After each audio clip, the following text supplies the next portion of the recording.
Susan Miller looked up from her soil samples as the sky darkened over New Eden Colony.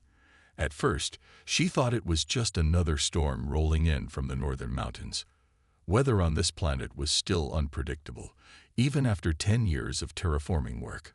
But storms didn't make that sound, a deep, vibrating hum that made her teeth ache. The massive shadow that passed overhead wasn't a cloud. It was a ship, then another, and another. Susan dropped her collection tools. Her heart beat faster as she watched 3 giant vessels move into position above New Eden's main settlement. They were unlike any human ships she had ever seen. Their hulls looked like dark, polished stone with glowing blue lines running across their surfaces. "This isn't right," she whispered. No ships were scheduled to arrive for another month. The colony's small defense force wasn't even on full alert. The first explosion lit up the western district. Susan felt the ground shake under her feet. The second blast took out the communications tower, sending debris raining down on the central plaza. People ran from buildings, screaming and pointing at the sky. Susan sprinted toward the science center. Inside, other scientists huddled around monitors. "They're hitting all the major settlements," said Dr. Garcia, his face pale with shock. "New Washington, Riverside, all of them. We got reports of at least 7 alien ships." "Who are they?" Susan asked, struggling to keep her voice steady. "We don't know. No warning, no communication attempts." Garcia pulled up fuzzy images captured from the colony's satellites before they were destroyed. The ships were even larger than Susan had realized. One image showed what looked like insect-like beings moving inside an open hangar bay. "We need to send a distress call," Susan said. "Main communications are gone," said Garcia. "The emergency backup system in the northern lab," Susan reminded him. "It has its own power supply and a direct quantum link to Earth." Another explosion rocked the building. Dust fell from the ceiling. "I'll go," Susan said. "You'll never make it alone," said a voice from the doorway. Daniel Carter stood there, his security uniform dirty and torn. Blood ran from a cut above his eye. "I can help." Susan knew him only by reputation. A former Marine, now head of colony security. His team did training exercises in the fields near her lab sometimes. "The Defense Force?" Dr. Garcia asked. Daniel shook his head, overwhelmed. "These aliens have technology we've never seen before. Energy weapons that cut through our shields like they aren't even there." More explosions sounded, closer now. "We need to move," Daniel said. "If we can get to my transport, we might reach the northern lab." Outside, New Eden was burning. Buildings that had taken years to construct were now smoking ruins. Bodies lay in the streets. Susan tried not to look at them as Daniel led her through back alleys toward the security compound. The alien ships continued their methodical destruction, firing strange blue energy beams that seemed to disintegrate whatever they touched. Smaller craft now darted between the larger ships, fighter-sized vessels hunting down anyone trying to escape. They reached Daniel's transport, a sturdy 6-wheeled vehicle with light armor plating. 5 other survivors were already inside. "Room for 2 more," Daniel said, helping Susan climb in. As they sped through the burning colony, Susan watched her home of 6 years disappear in flames. The beautiful park she had helped design, the research facilities, the schools, all gone. "Why?" she asked. "Why attack us? We're not a military target." "Don't know," Daniel said, swerving to avoid debris. "But Earth needs to know what happened here. This wasn't random. These aliens knew exactly where to hit us and how." The transport raced toward the northern mountains as New Eden's central reactor exploded behind them, sending a mushroom cloud into the darkening sky. The first of Earth's colonies had fallen, and Susan feared it wouldn't be the last. Admiral Elaine Howard stood frozen as the broken message played on the main screen of Earth Defense Command headquarters. "This is Eden Colony. Under attack. Unknown alien. Massive casualties. No warning." Static cut through Susan Miller's voice before returning. They have technology beyond. Shields useless. Please send. The message ended abruptly. When did this come in? Admiral Howard asked, her voice tight. 20 minutes ago, ma'am, said Lieutenant Frank Rivera, communications officer. It came through the quantum emergency channel. We've lost all regular contact with New Eden. What about our other outer colonies? Howard asked. Rivera's face paled. We've received similar distress calls from Proxima Station, New Montana, and Galileo Colony, all reporting attacks by unknown alien vessels. Howard felt the weight of 4 billion lives pressing down on her shoulders. The outer colonies housed nearly 40 million people. This wasn't a random attack or a misunderstanding. This was the beginning of a war. Alert the Global Defense Council, she ordered, and get me everything we have on these attacks. I want satellite imagery, ship configurations, weapons analysis. Yes, ma'am, Rivera said, turning to his console. As the command center erupted into controlled chaos, Howard moved to a private communications booth. She entered a security code that only 5 people on Earth knew existed. The screen remained black, but a voice answered. I told you never to use this channel unless it was the end of the world, said Peter Walsh. It might be, Howard replied. The colonies are under attack. New Eden is gone. 3 others hit already. Silence stretched for several seconds. Project Titan, Peter finally asked. Yes, we need them now. They're not ready. The neural interface issues. Peter, Howard cut him off. We don't have a choice. The aliens tore through our best colonial defenses like paper. Conventional forces won't stop them. Another long pause. I'll be at Olympus facility in 6 hours, Peter said finally. But I need pilots. Special ones. I know, Howard said. The genetic markers. We've been tracking candidates since you identified the requirements. I have 6 possibles. 6 won't be enough if this goes badly, Peter warned. It's what we have, Howard said. Make it work. The connection ended as an aide rushed into the booth. Admiral, the council is assembled. Howard straightened her uniform and walked briskly to the main conference room. 12 faces looked up at her as she entered, the leaders of Earth's unified government. Ladies and gentlemen, she began. 4 of our colonies have been attacked by an unknown alien force. Based on preliminary data, we believe we're facing a technologically superior enemy with intentions to destroy or occupy all human settlements. Murmurs filled the room. Our conventional forces are outmatched, Howard continued. Therefore, I am activating Project Titan, effective immediately. President William Grayson leaned forward. That project was shelved 3 years ago as too dangerous and resource-intensive. With respect, Mr. President, we continued development in a limited capacity, Howard admitted. The prototypes exist. They're our only hope of matching the alien technology. Those machines require pilots with rare genetic markers, said Defense Secretary Angela Bell. And the neural interface was unstable in testing. We have candidates, Howard said, and Peter Walsh has agreed to return to oversee deployment. The room grew quiet at the mention of Walsh, the brilliant but difficult engineer who designed the Titan project before walking away from it. The risks, began the president, are nothing compared to extinction, Howard finished. We've lost 4 colonies in less than 12 hours. At their current pace, the aliens will reach Earth in weeks. As if to punctuate her point, a junior officer burst into the room. Admiral, we're receiving new distress calls. Aurora Colony and New Singapore are under attack. Howard looked at the grim faces around the table. We need to wake the Titans now. Every hour we debate, more colonies fall. President Grayson nodded slowly. Activate Project Titan.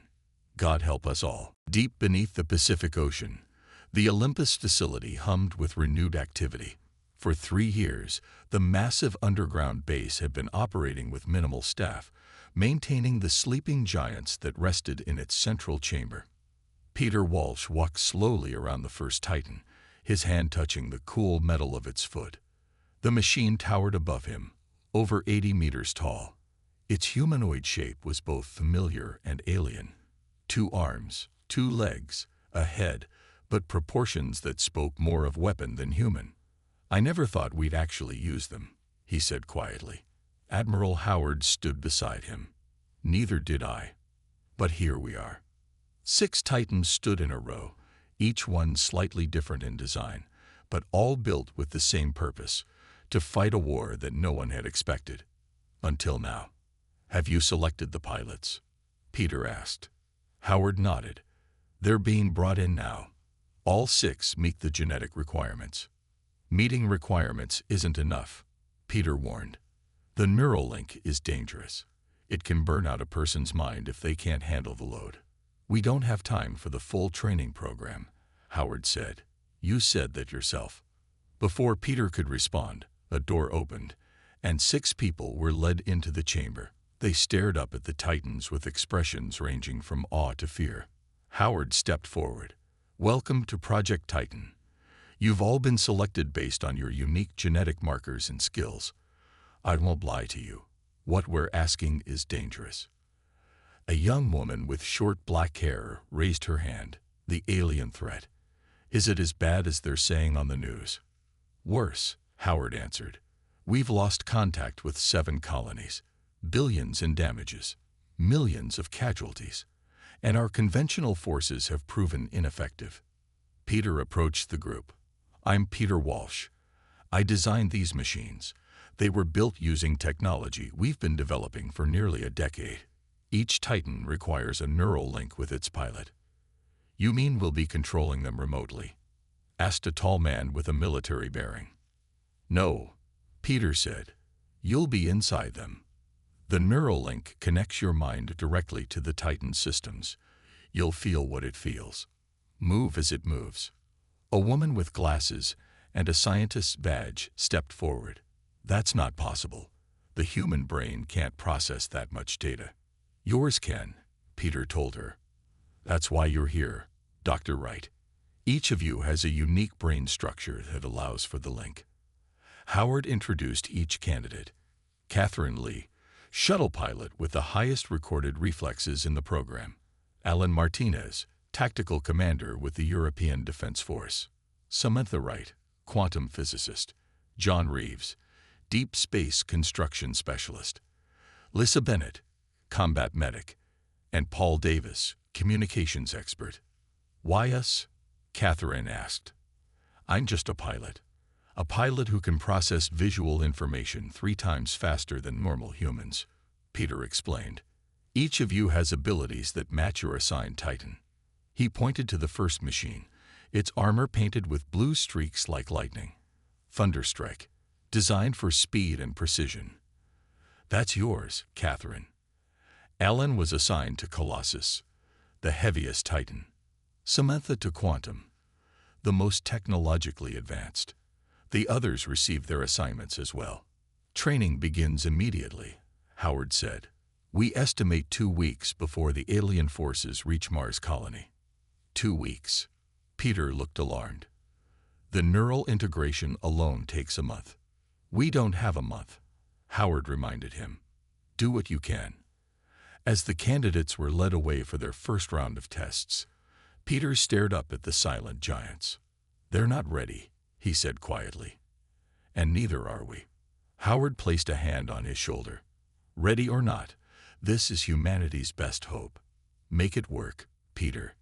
In the medical wing, Catherine Lee looked through the observation window at Thunderstrike. Soon, her mind would be connected to that massive machine. The thought terrified and excited her. "They say the link changes you," Alan said, coming to stand beside her. "That you start to feel more machine than human." "As long as it helps us win," Catherine replied. "I don't care what it does to me." Alarms blared across Arcadia Colony. 3 million people scrambled for safety as the colony's defense forces mobilized. Unlike New Eden, they had warning. They had time to prepare. But Governor Rand Ford wondered if it would make any difference. 6 alien vessels approaching, sir," reported the defense coordinator. "Same configuration as the ones that hit New Eden. Ford looked at the tactical display. Earth had sent reinforcements after the first attacks. 3 battleships and a dozen fighters. They seemed tiny compared to the incoming alien fleet. Evacuation status? Ford asked. 30% of civilians in shelters. The rest are still moving. We need more time. Outside the command center window, Ford could see people flooding toward the underground bunkers. Arcadia was one of humanity's largest off-world colonies, a thriving city on a terraformed world. Now it might become another smoking ruin. The Earth battleships moved to intercept the alien vessels. Bright flashes lit up the sky as they fired their main weapons. The alien shields glowed blue, absorbing the impacts without visible damage. Our weapons aren't having any effect, the coordinator said, his voice tight with fear. The aliens returned fire. 1 Earth battleship exploded into fragments. The other 2 continued firing desperately as fighters darted around the massive alien ships, looking for weaknesses and finding none. Ford closed his eyes briefly. Begin emergency broadcasts. Tell everyone to get below ground. Now. The first alien energy beam struck Arcadia's main shield. The entire dome of energy flickered and died. The colony lay exposed. Sir, the communications officer's voice rose in excitement. We're picking up an incoming jump signature. It's not aliens. I don't know what it is. Space rippled and tore open, creating a swirling blue portal. Something massive emerged, a humanoid figure nearly as tall as a small skyscraper. Its blue-streaked armor gleamed in the light of Arcadia's sun. A second portal opened, and another giant stepped through, this one heavier, with thick gray plating. What are those? Ford whispered. The communication console crackled. Arcadia Colony. This is Catherine Lee, pilot of Titan Thunderstrike, Earth Defense Force. We're here to help.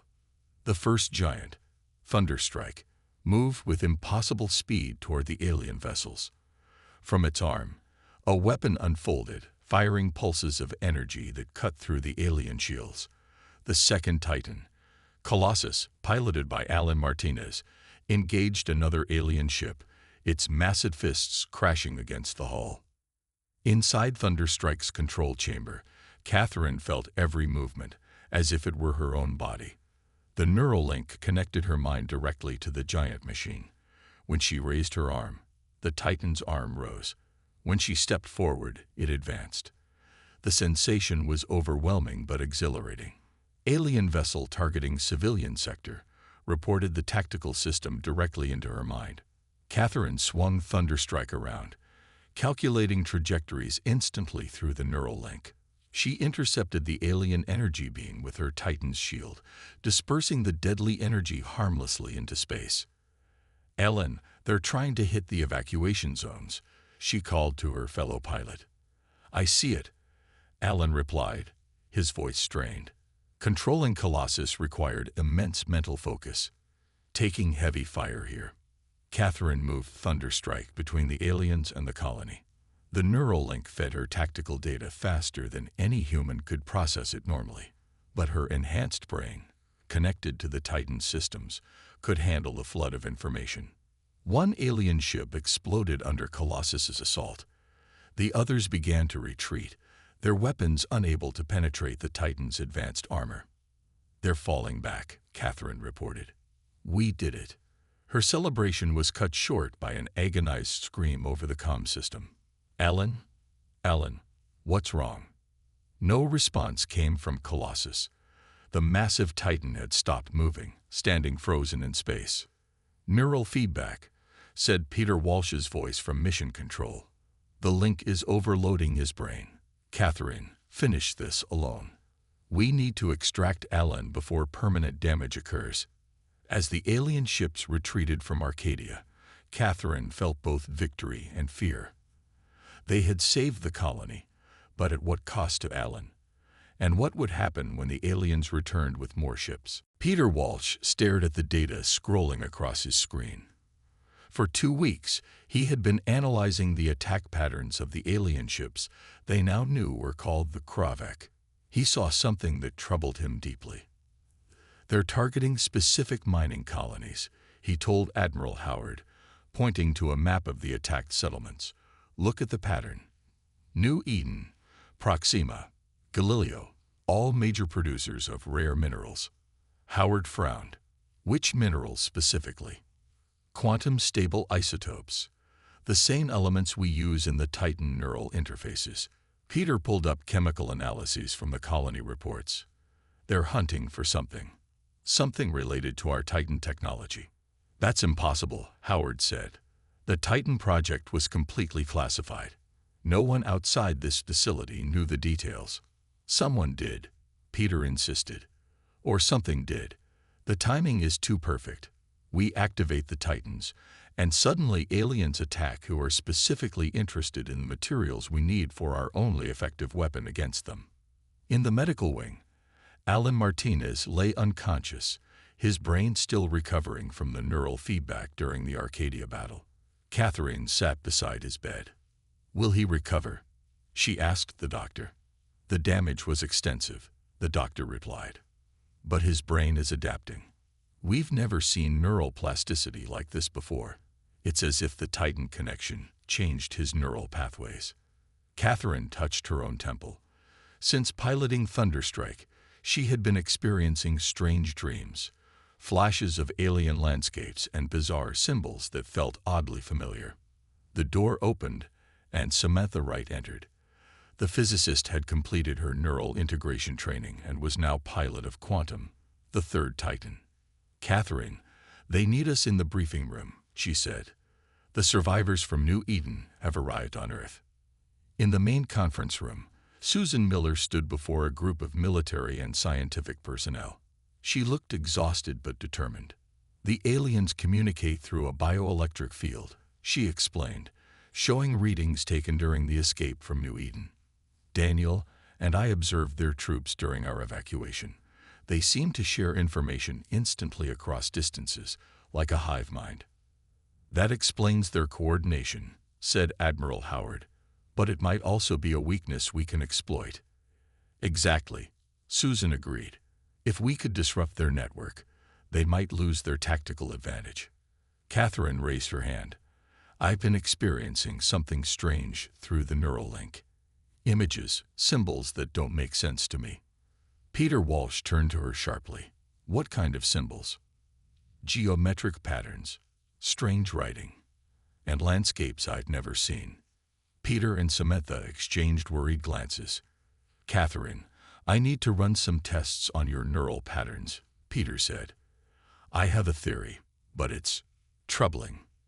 Later, in Peter's lab, Catherine sat with sensors attached to her head while the engineer studied her brain activity. The Titan systems are interfacing with your mind more deeply than we anticipated, he explained. You're not just controlling it. You're accessing its data cores. What data? Catherine asked. I thought the Titans were new. Peter's face grew grave. The technology isn't entirely ours.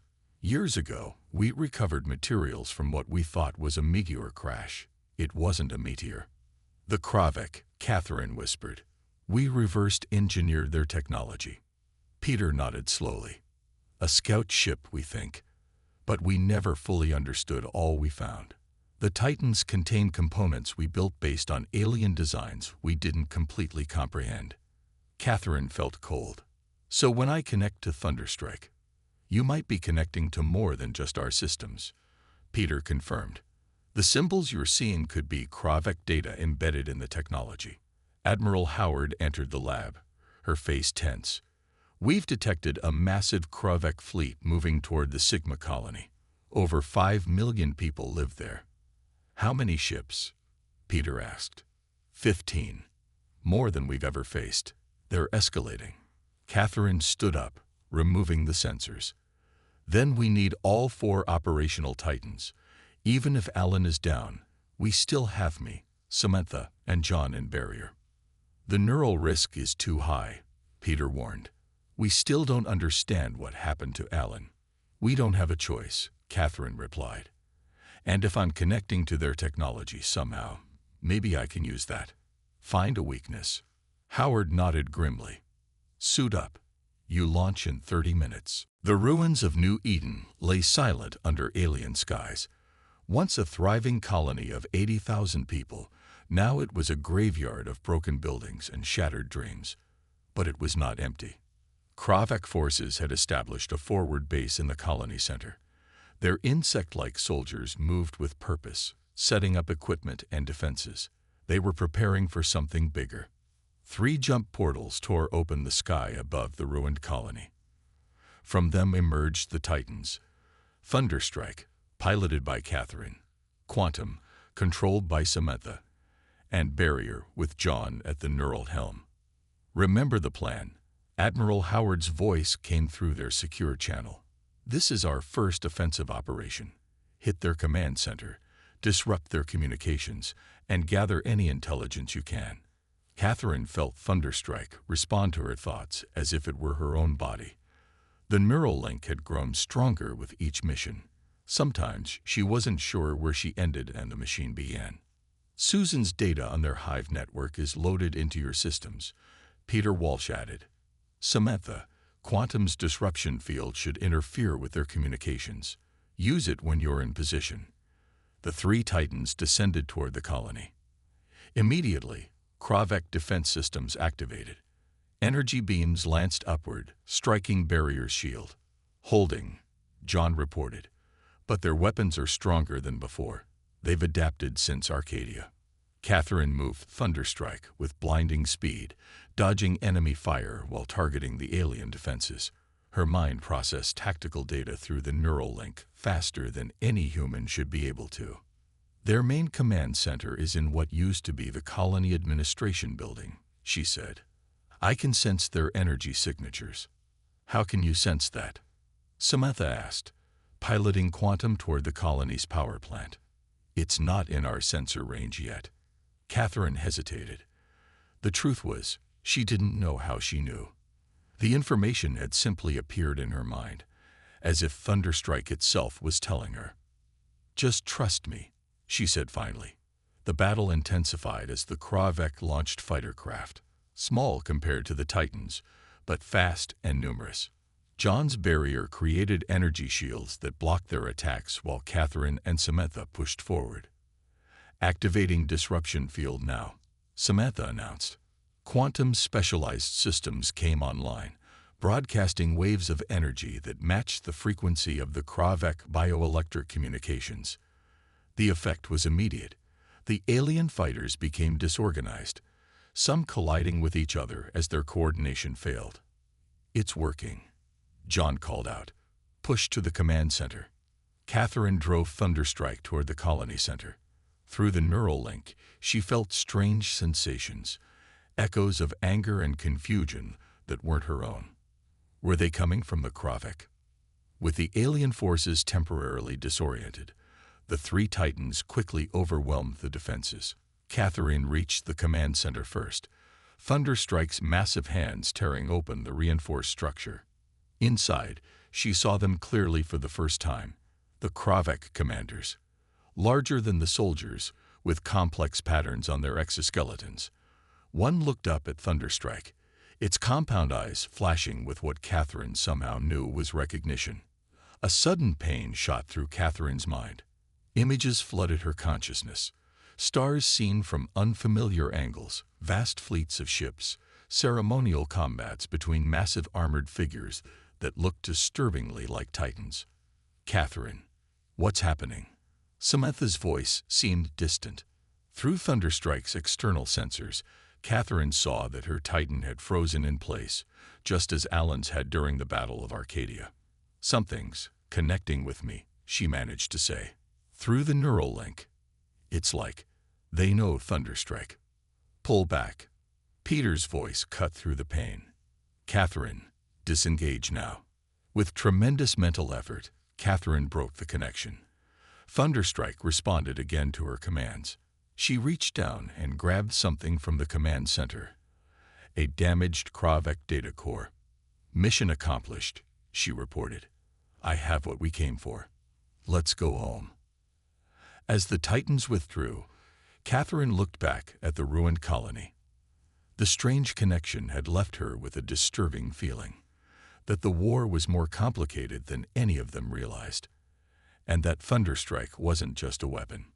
It was a message the Kravek understood all too well. Catherine sat alone in Thunderstrike's maintenance bay, her hand resting on the giant machine's foot.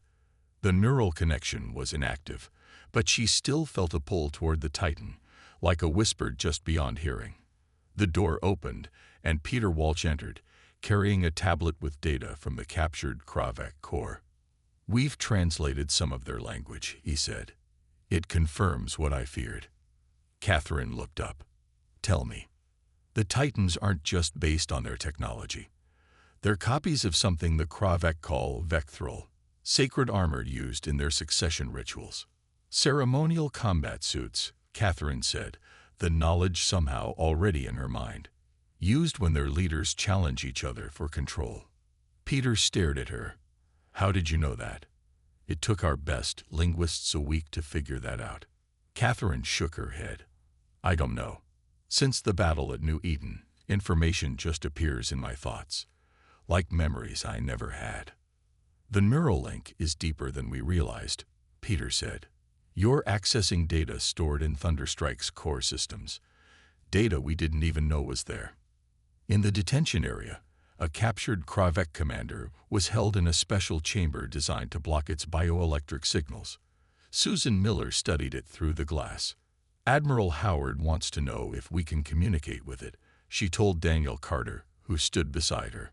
"Find out why they attacked us." "I think I might be able to help with that," Catherine said, entering the room with Peter. "I've been receiving information about their language, their customs." Susan looked skeptical. "From where?" "From Thunderstrike," Peter explained. "The Titan contains Kravek data cores we never fully understood. Catherine's neural link is accessing them." Catherine approached the containment chamber. The Kravek watched her with compound eyes that reflected the light in iridescent patterns. Its mandibles clicked in what might have been agitation or curiosity. "I want to try something," Catherine said.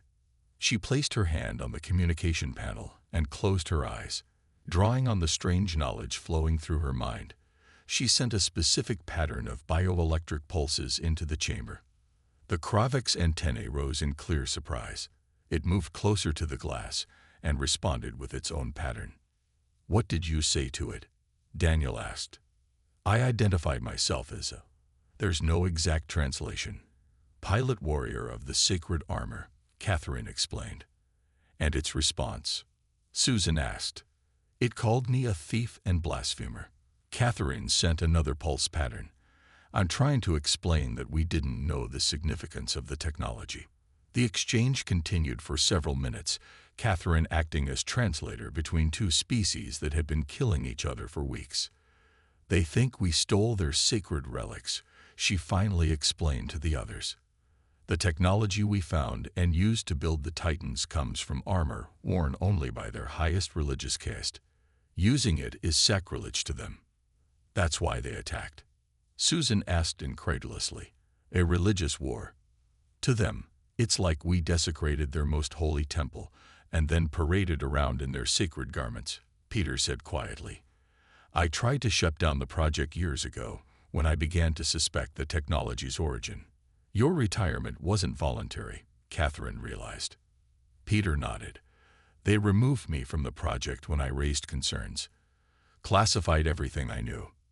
Admiral Howard entered the room, her face grim. "While this cultural exchange is fascinating, we have a more immediate problem. The Kravek main fleet has been detected approaching Earth. 30 ships, much larger than anything we've faced before." "How long do we have?" Daniel asked. 3 days, Howard answered.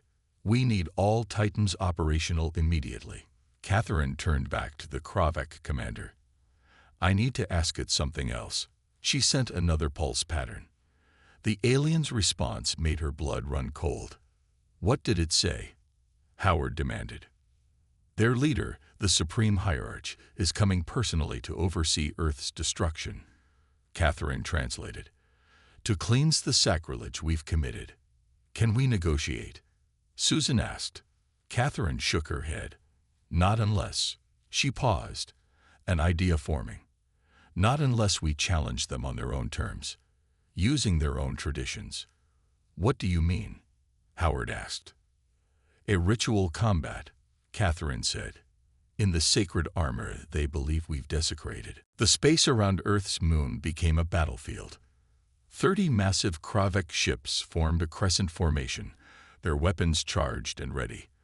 Against them stood Earth's remaining conventional forces, and at the front line, all 6 Titans. Catherine's plan had been set in motion. Using the knowledge gained through her neural link, she had sent a challenge to the Kravek Supreme Hierarch, according to their ancient traditions. A battle between champions to decide the fate of both species. Inside Thunderstrike's control chamber, Catherine prepared for the deepest neural connection yet. Susan Miller had helped develop a modified interface that would allow Catherine to broadcast directly into the Kravek Hive network. If this works, Peter told her through the comm system, you'll be able to communicate with their entire fleet simultaneously. Show them we understand their ways. And if it doesn't work? Catherine asked. Then we fight to the last. Admiral Howard replied simply. The evacuation shuttles are ready to take as many people from Earth as possible. But she didn't need to finish. Everyone knew most of humanity would die if this failed. The Kravek fleet moved closer. From the largest ship, a single vessel detached. An enormous battle platform shaped like their ceremonial armor, but 50 times larger than a Titan. The Supreme Hierarch accepts your challenge, Peter translated from the incoming transmission. But he demands all 6 Titans participate against him alone. To prove our worthiness. 6 against 1. John asked from Barrier. That hardly seems fair. It's not about fairness, Catherine explained. It's about honor. Their leader is showing his strength by facing all of us. The 6 Titans moved into position. Catherine in Thunderstrike, Samantha in Quantum, John in Barrier, Lisa in Mercy, Paul in Echo, and Alan, now recovered, in Colossus. Remember, Catherine told them, follow their combat traditions exactly as I showed you. Any deviation will be seen as further sacrilege. The Hierarch's battle platform approached, glowing with energy. Catherine activated the modified neural link. Pain shot through her mind as Thunderstrike connected not just to her, but through her to the Kravek network. Suddenly, she could sense them all. Thousands of alien minds linked together. Their anger, their sense of violation, their absolute certainty in their righteousness. I am Catherine Lee. She projected into the network, using their own thought patterns. Pilot of the machine you know as sacred armor. We took what was not ours, but we did so in ignorance, not malice. Images flowed from her mind to theirs. The discovery of the crashed ship, humans not understanding the significance, the desperate need to defend against attack. The Hierarch's response rumbled through her consciousness. Doubt, disbelief, religious outrage. The combat began. The 6 Titans engaged the Hierarch's platform, using only the traditional moves Catherine had taught them from the data in Thunderstrike's core. No modern weapons, only the ritual combat forms. As they fought, Catherine continued the mental exchange, showing the Hierarch humanity's perspective while gaining insight into theirs. The Kravek were not conquerors by nature. They were defenders of tradition, of sacred history stretching back millennia. After what seemed like hours, the Hierarch's platform paused its attack. Through the neural link, Catherine sensed a shift in the alien leader's thoughts. Curiosity replacing certainty, consideration replacing rage. They're listening, she told the others. Keep fighting exactly as I showed you. Show them we respect their ways. The battle continued, now more ritual than war. The 6 Titans moved in perfect harmony, demonstrating mastery of the sacred forms. Even as the human pilots tired, they maintained the precise patterns of movement that spoke more clearly to the Kravek than any words. Finally, the Hierarch's platform lowered its weapons. A new transmission came through. Not a threat, but a formal acknowledgement. He's accepting our explanation, Peter translated, his voice filled with disbelief. He's offering terms for peace. As Earth's defense forces waited anxiously, the Kravik ships began powering down their weapons. "What did you show him?" Admiral Howard asked Catherine. "The truth," she answered simply.